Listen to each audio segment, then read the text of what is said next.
La hemorragia posparto, doctores, tiene una definición clásica y una definición actual, moderna. La definición clásica la has escuchado, cuando pierde más de 500 mililitros cuando la vía del parto ha sido vaginal, ¿no es cierto? O más de 1 litro cuando ha sido por cesárea, o caída del 10% del hematocrito. Ya está. Esa es la definición clásica.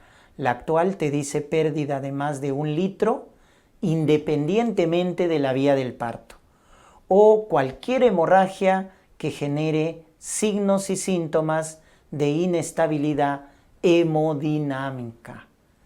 Esa es la definición moderna.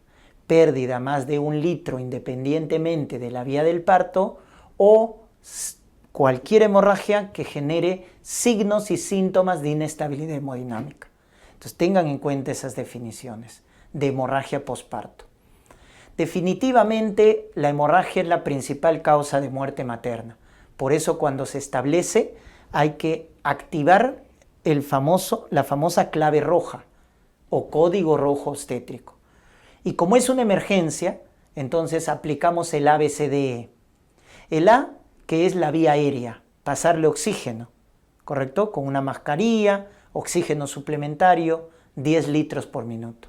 El B es la ventilación, ¿verdad? Ventilación, la función respiratoria. La C es de la circulación, y acá sí muy importante, hay que colocarle 2 vías periféricas, eso en general para cualquier hemorragia.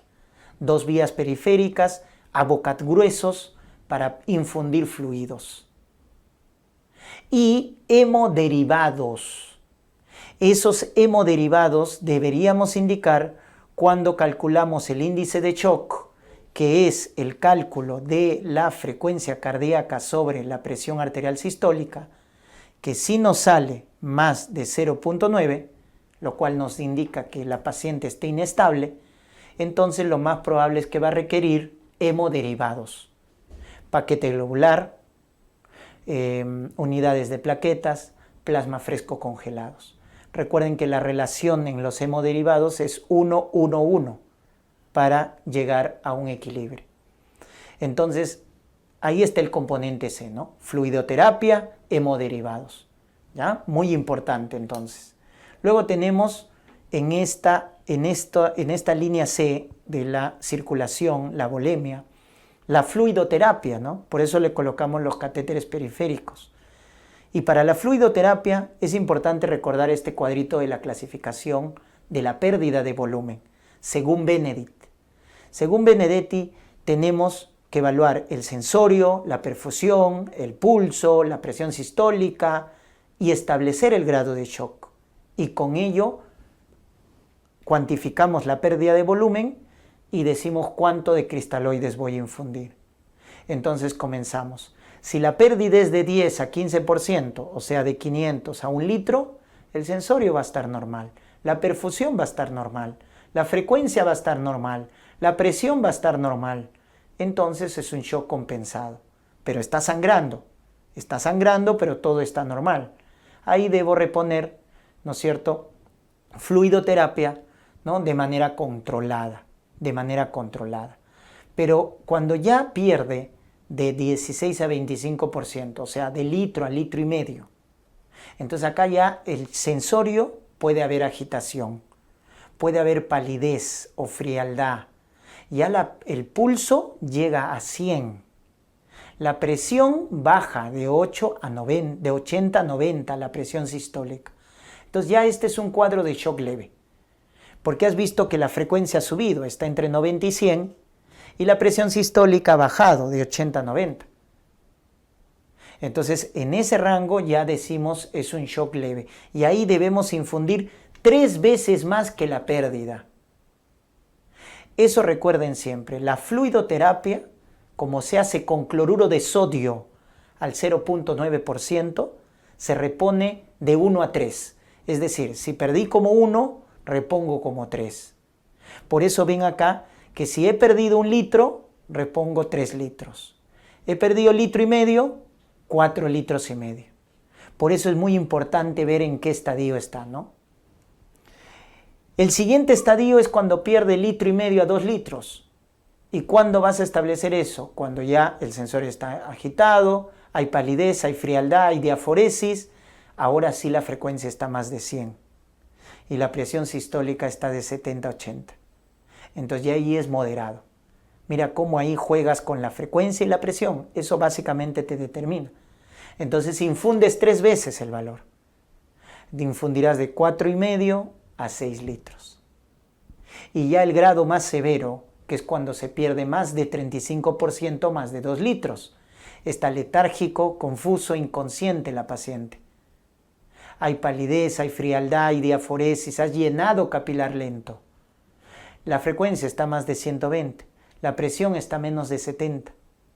Entonces acá ya es grado severo. Y si calculas tu índice de shock, te va a salir más de 0,9. Lo cual te va a decir que además de fluidos, ¿qué necesita? Hemoderivados. Vas a tener que reponer bastante fluidos, pero además hemoderivados. Cuando tu índice de shock es más de 0,9, que se calcula frecuencia sobre presión arterial sistólica, lo más probable es que va a necesitar hemoderivados. Entonces recuérdate ese cuadrito, porque te orienta cuánto de volumen debemos reponer. La D es de diagnóstico. ¿Cuál es el diagnóstico de hemorragia posparto? Las 4 T's, acuérdate. La primera T de atonía uterina. La segunda T de trauma. La tercera T de tejido, retención de restos placentarios. Y la última T de trombina, por las coagulopatías. Ahí están las 4 T's como causas de hemorragia posparto, ¿correcto? En orden de frecuencia. Y finalmente la E, que es evitar la hipotermia. Evitar la hipotermia. Por eso los fluidos también que se infunden deben ser precalentados.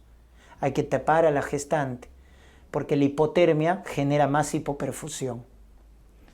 Muy bien, finalmente, ¿cuáles son los objetivos a recuperar en los parámetros en el tratamiento de una hemorragia obstétrica?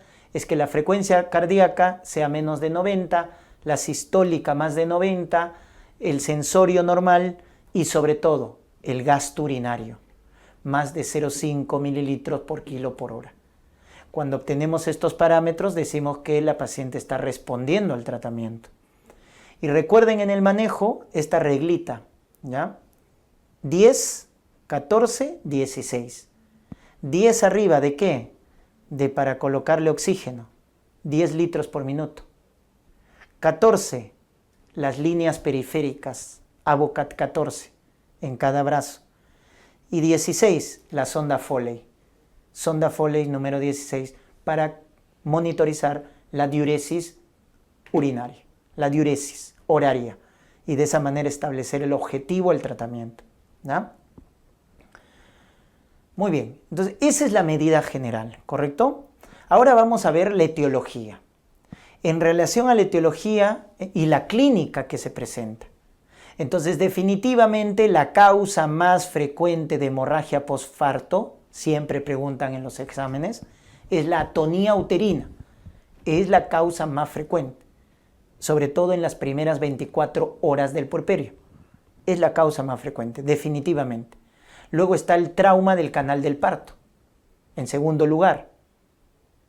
Luego la retención de tejido placentario, pero ojo, esta es la causa más frecuente de hemorragia tardía, ojo, de hemorragia tardía, es decir, pasada las 24 horas, de hemorragia tardía, pasada las 24 horas del puerperio.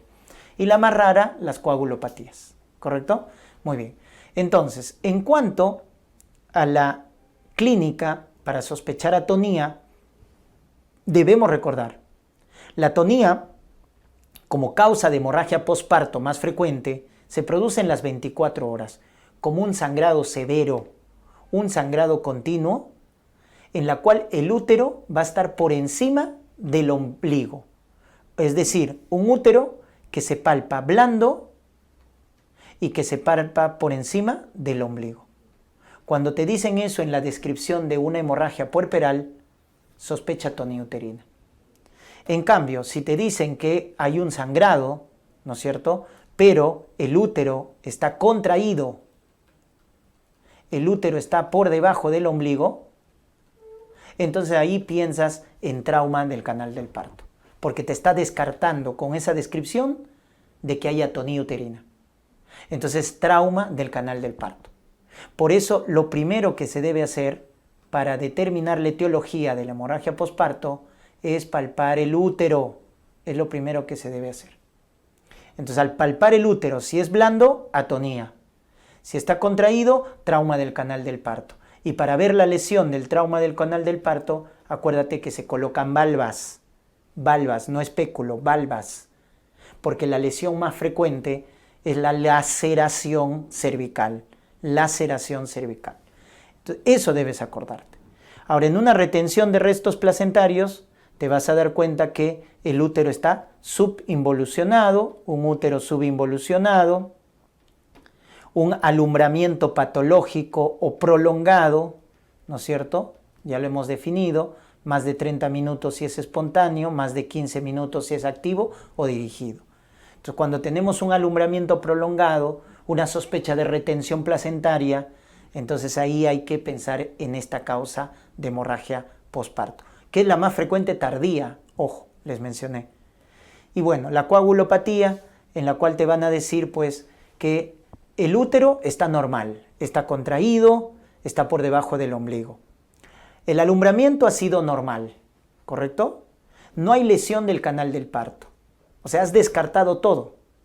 Si el útero está contraído, no hay atonía. Si he colocado valvas y no veo lesión del canal del parto, no hay trauma del canal del parto. La placenta se ha expulsado correctamente, el alumbramiento ha sido normal, pero la paciente está sangrando. Entonces, cuando descartas los tres anteriores, entonces te quedas con la más rara. Hay que descartar coagulopatías, hemofilia, enfermedad de von Willebrand, etc. Vamos ahora con los factores de riesgo para cada uno. Importante, en la atonía, el factor de riesgo es multípara añosa, ¿correcto? También el otro factor de riesgo son todas las sobredistensiones del útero, embarazo múltiple, feto macrosómico, polidramnios, miomas intramurales. Todo lo que sobredistiende al útero va a ser factor de riesgo para atonía. Ahí está, los miomas intramurales. Y el parto prolongado. Mientras el parto más se prolongue, va a generar atonía uterina. Y también el mal uso de los uterotónicos, misoprostol, oxitocina, que va a llevar a la contracción del útero, pero luego en el posparto se va a fatigar, ¿ya? Entonces, ahí están los factores de riesgo. Acuérdate para atonía, multiparañosa, sobredistensión uterina, parto prolongado, etc. En trauma del canal del parto, nulípara o primigesta, feto macrosómico también, porque va a causar laceración cervical.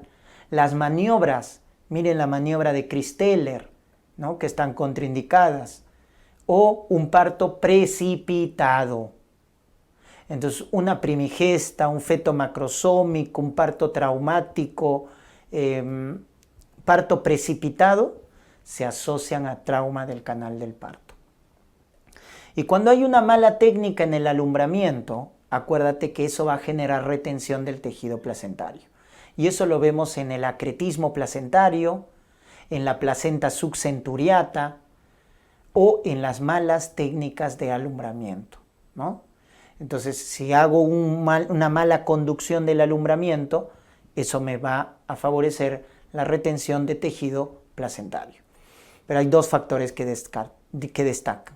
Acuérdate, la placenta subcenturiata, que tiene el óvulo accesorio, y también el acretismo placentario. Y en caso de las coagulopatías, acuérdense ahí la hemofilia o la enfermedad de von Willebrand, ¿no? Hemofilia, que es un problema de los factores de coagulación, y von Willebrand, que es combinado, ¿no? Es de plaquetas y factores de coagulación. Entonces ahí va a haber antecedentes de hemorragias, etc. Vamos al tratamiento finalmente. El tratamiento de la atonía uterina, recuerden ya el manejo específico porque el manejo general lo hemos visto en el Código Rojo Obstétrico. Entonces el manejo específico es, en la atonía, masaje bimanual uterino. Masaje bimanual uterino, enérgico. Luego, fármacos. Y acá vienen la mayoría de las preguntas. ¿Qué fármacos empleamos en la atonía uterina? El de elección, tanto para prevenir como para tratar, es la oxitocina. Es el de elección. 10 a 40 unidades en infusión endovenosa continua. 10 a 40 unidades. Puedes también emplear la vía intramuscular, pero si puedes, endovenoso. ¿Correcto? Es la de elección. Luego hay otros fármacos uterotónicos, como por ejemplo los derivados de la ergometrina, ¿no? La metilergonomida, 0.2 miligramos por vía intramuscular, pero que está contraindicado, acuérdate, en casos de preeclampsia o cuando la paciente tiene fenómeno de Raynaud. Cuando hay fenómeno de Raynaud o hipertensión, ya no puedes dar derivados de la ergometrina. Acuérdate de ese dato. El otro uterotónico importante es el misoprostol, que es un análogo de prostaglandina E1.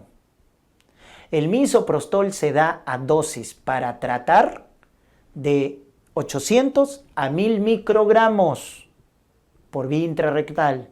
800 a 1000 microgramos. Cuando es para prevenir es 600 microgramos, pero para tratar es 800 a 1000 microgramos por vía intrarrectal.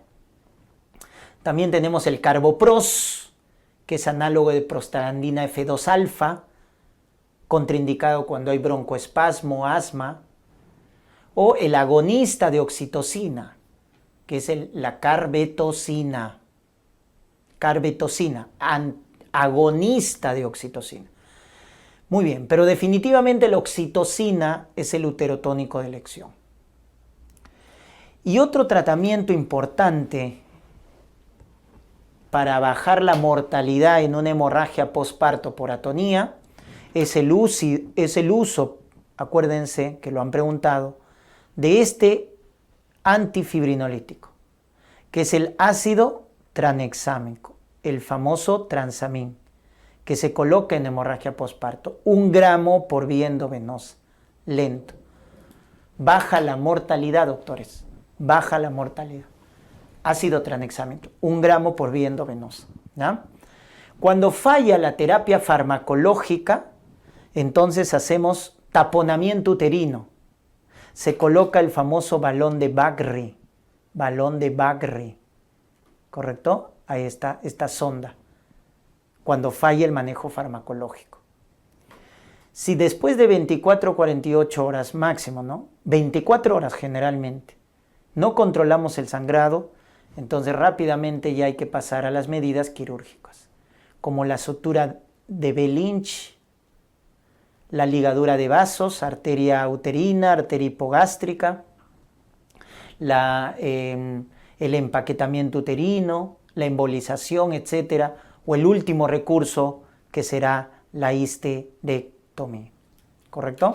Entonces, ese es el manejo de la atonía. Acuérdense, masaje bimanual, uterotónicos, ácido tranexámico, no responde taponamiento uterino, no responde las medidas quirúrgicas.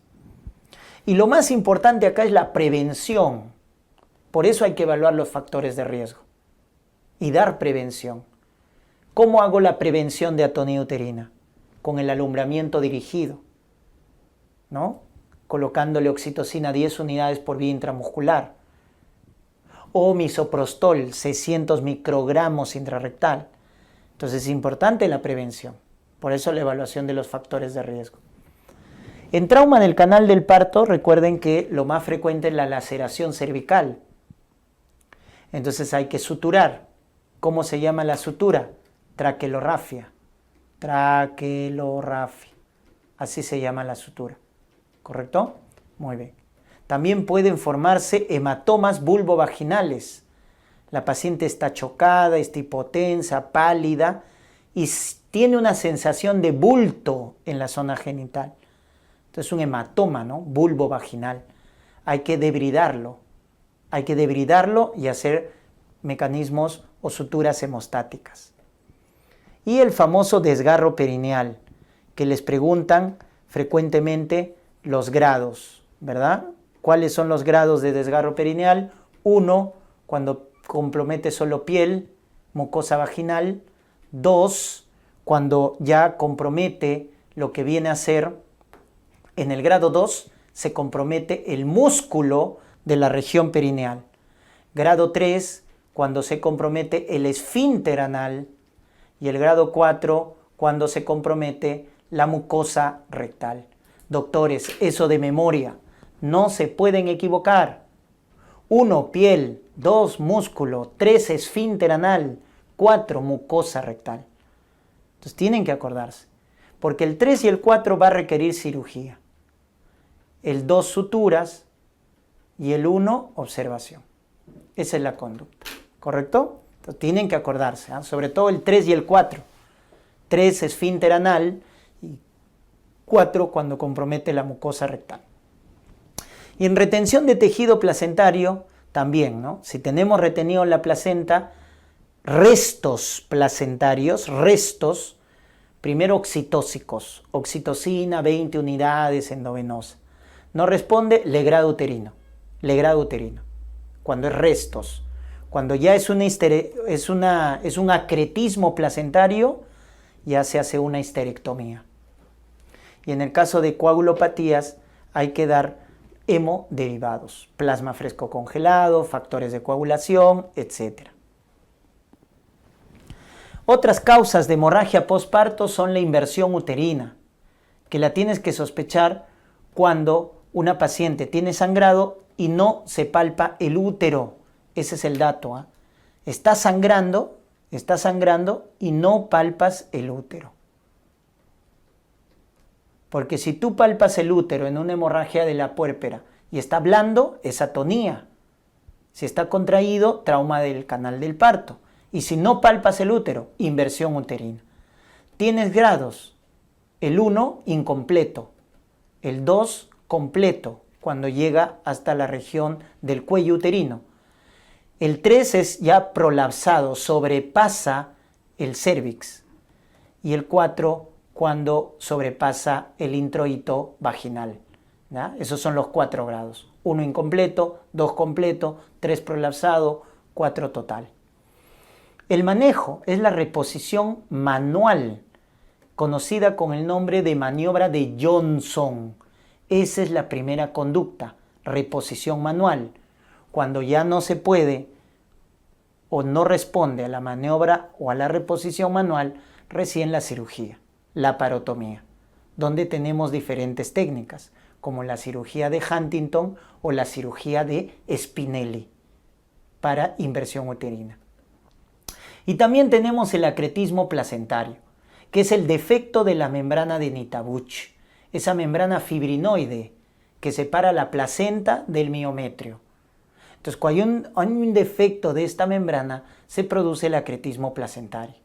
Recuérdate el factor de riesgo: placenta previa más cirugías uterinas. ¿Qué debes descartar? Acretismo placentario.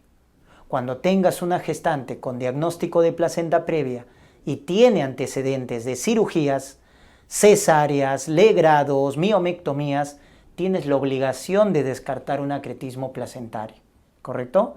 Muy bien. Otros factores de riesgo, la multiparidad, etc. Los casos también de las cirugías, pues, ¿no? Las cirugías cesáreas, cirugías, etc. ¿Ya? Muy bien. El diagnóstico. ¿Cómo hacemos el diagnóstico? Entonces tenemos, ¿no?, el diagnóstico de placenta previa más cirugía uterina. Entonces ahí debes pensar y sospechar de acretismo placentario. Entonces tienes que buscar el acretismo placentario. ¿Y cómo vas a darte cuenta? En la clínica, en el alumbramiento, porque se retiene la placenta. Hay un alumbramiento prolongado o sangrado. Esa es, digamos, la clínica de la paciente, ¿no? Entonces, tú deberías evaluarla, ¿no?, a la paciente. Si tiene placenta previa con cirugía, ahí no deberías diagnosticar acretismo en el posparto, ya sea por una retención de placenta o ya sea por una hemorragia, ¿no? Entonces ahí no buscaste. ¿Cómo confirmas el diagnóstico? Con una ecografía transvaginal, pero para ver los grados de profundidad del acretismo, resonancia magnética. Entonces confirmas con ecografía, pero para ver los grados de invasión, resonancia magnética. Ya que tienes este primer grado, que es la placenta acreta. La acreta es porque está adherida al miometrio, adherida, y es la más frecuente. Luego tienes cuando invade al miometrio, que se llama increta, cuando invade al miometrio. Y cuando llega hasta la serosa, ya se llama percreta, cuando llega hasta la serosa. Y muchas veces invade órganos vecinos, la mucosa de la vejiga, recto, etc. Ahí se llama percreta destruens, percreta destruens. La conducta, por eso, en un acretismo, como hay grados de invasión, es con histerectomía. Histerectomía.